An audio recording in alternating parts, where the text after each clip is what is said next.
Hello, America. Welcome. It is Eric Erickson here across the United States of America. The phone number is 877-973-7425. Should you wish to be on the program, I would be absolutely delighted to have you with me. We've got a lot that we've got to cover. If you wish to go to what is it, Eric? All right, text Eric to 33777. You can get the live stream, the show notes, the podcast, a whole lot more. Again, text Eric, ERICK, to 33777. You can always get the show online at ericerickson.com. The big, beautiful budget bill is in trouble in the United States House of Representatives. Now, I want you to know that I believe the big, beautiful budget bill pass. And I can't believe I'm saying the big, beautiful budget bill. It's the reconciliation package by the House of Representatives. And it is the conservatives that are rebelling. And to point something out of the gate, there are a lot of people who are attacking Andy Harris, Ralph Northam, Chip Roy, Thomas Massie. The president is attacking Thomas Massie. You will notice that the blue state Republicans are holding everybody hostage.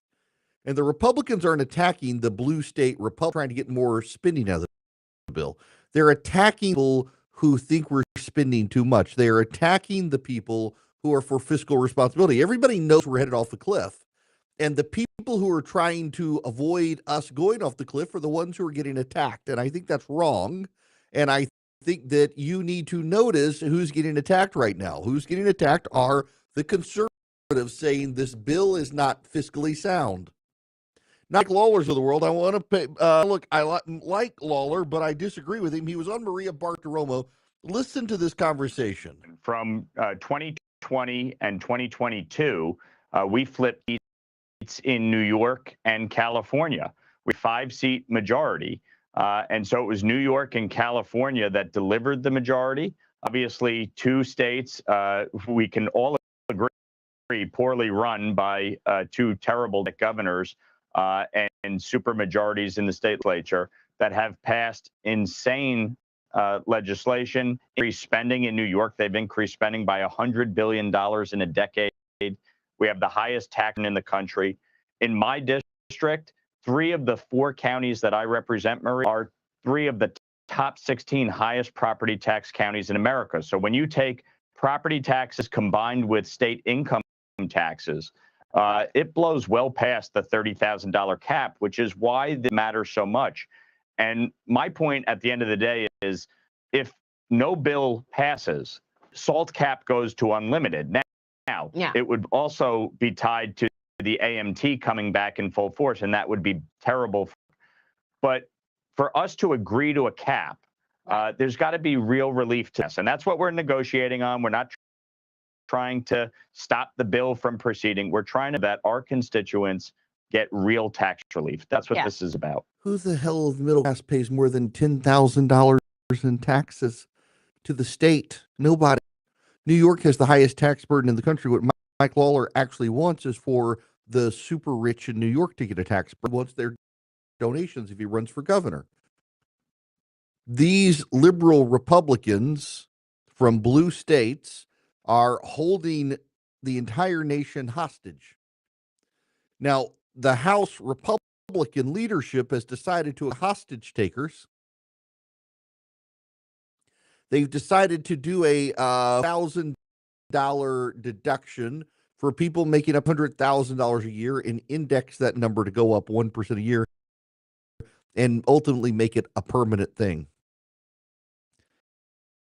This is going to bust the caps, and this is part of the problem here, is the legislation already doesn't the deficit. It actually makes matters worse.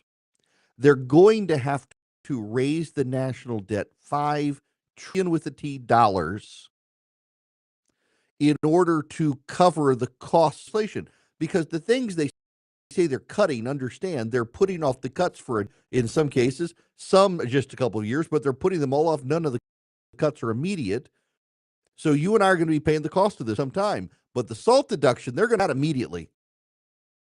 They are rewarding the fiscally reckless policies of blue states in order to get the bill done. And now the conservatives are saying, wait a second, not so fast. This is not a good plan. And they're right, but you will notice it's always who get attacked.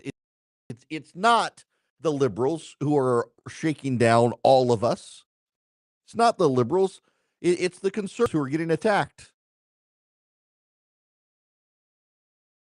Some of the anger, Maxio, centers on a deal. House Speaker Mike Johnson is with blue state Republicans to raise the SALT cap, the state and local tax deduction cap. And I should say again, for those of you who or you've missed this, SALT deduction stands for state and local taxes. Until the Republican in 2018, you could deduct 100% of your state taxes from your federal tax. So the result is that New York and California could have massive, massive state taxes, and you never felt them because you could donate 100% of the cost on your federal income tax. The SALT deduction was gotten rid of, and now everybody in New York and California finally feels the tax burden the rest of us don't have. Northam is saying things don't look good. Andy Harris, the House Freedom Caucus chair, told Newsmax, I think actually we're further away from the deal because the SALT cap increase upset a lot of conservatives.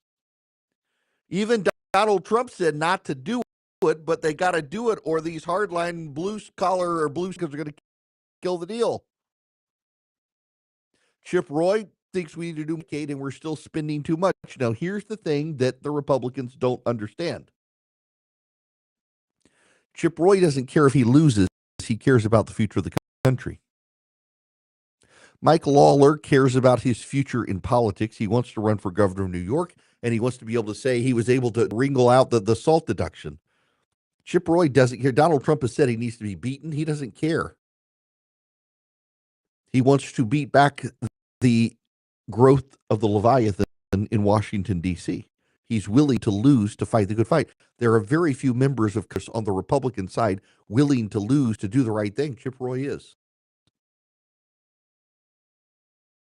And the House Republicans are going to need to accommodate them in some capacity. Now, here's the dirty little secret, though, and I wrote this morning. If you text Eric to 33777, you get my morning piece. There's going to be a deal of some kind. There has to be a deal. Even the diehard conservatives and the House of Representatives recognize if they don't cut a deal of some kind, taxes are going to go up significantly on everybody in January.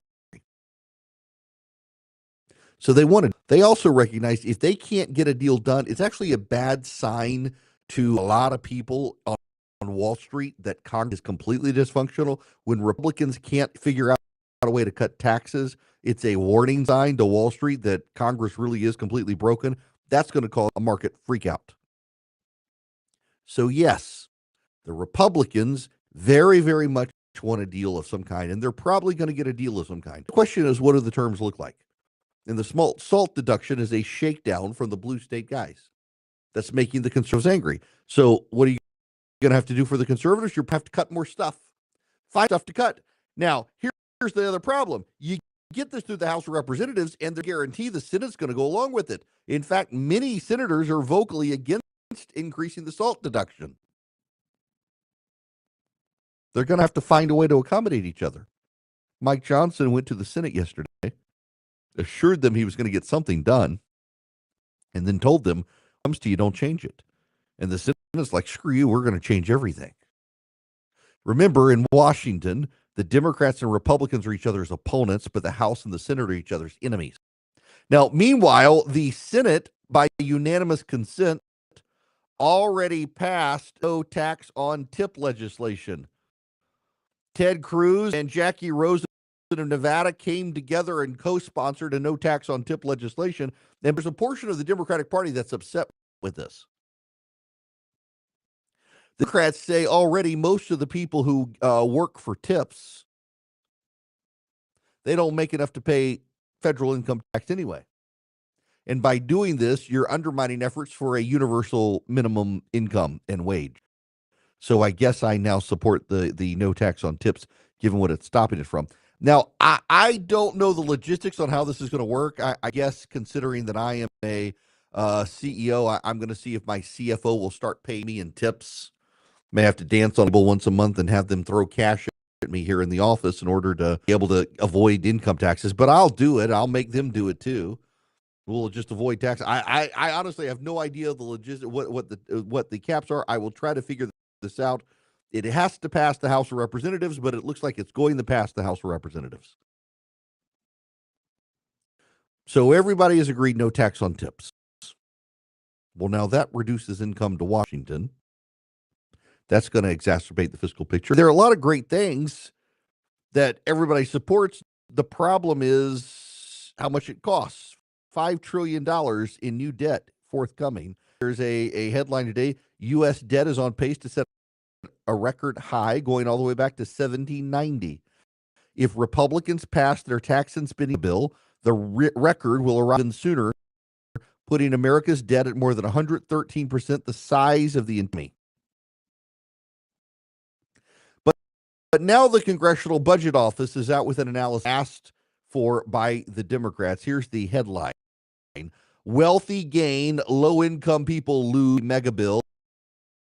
A Congressional Budget Office analysis. Do you know who the poor people are who lose? According to they're not hearing this in the press. I've got the data right here. You know who the big losers are among the poor in America? Illegal immigrants. Matt Whitlock, buddy of mine, he points this out. The low-income people who lose are largely non-citizens illegally benefiting from Medicaid and people benefiting from programs that are not eligible, hurting those programs from those who actually need them. Medicaid and SNAP both suffer the same problem. They ballooned after COVID, with the government expanding temporarily, supposedly, who could get access to the program payments, and the number of people using those programs who shouldn't be on them, illegal immigrants, able-bodied people with no dependents who should be working, skyrocketed. The federal government doesn't do the eligibility checks. There have been $1.2 trillion in improper payments going out because the eligibility checks stopped during COVID in many states, particularly blue states. It is illegal immigrants who are benefiting. And now the Democrats want you to know it's the poor who are going to be hurt by this bill, the rich who are going to be helped. So the rich people who are going to be helped are the ones who create the jobs. The poor people who are going to be hurt, the illegal aliens who during COVID we expanded the social safety net to cover under SNAP and Medicaid. And now the Republicans are. I'm not making that up. It's true. That's the data. The Center has pointed this out. The House Committee on Agriculture has pointed this out. That's who, and yet the media is not going to cover it fairly. The media is going to say Joe Biden is perfectly Republican starving the poor. Here's what's going to happen. It's going to be messy as yesterday. It's going to be very messy. It's going to look like it's dead 5 to 20 times before it passes. Everybody knows it's got to pass. Everybody wants it to pass. But House conservatives are fighting the good fight. They're not the bad guy here. The bad guy here are the Republican blue staters holding the whole process hostage so that people in New York and California never have to feel the effects of their progressive government's taxes. The conservatives are the good guys here fighting the good fighting, ones who are getting chastised, attacked, and otherwise bullied and blamed in Washington for digging their heels in to do this. If they do this right now, the way it's structured, we're all going off the fiscal cliff. It's the conservatives who are the heroes here saying, stop the madness. Unfortunately, Washington, everybody on both sides, except for the conservatives, they want the madness to continue. Have something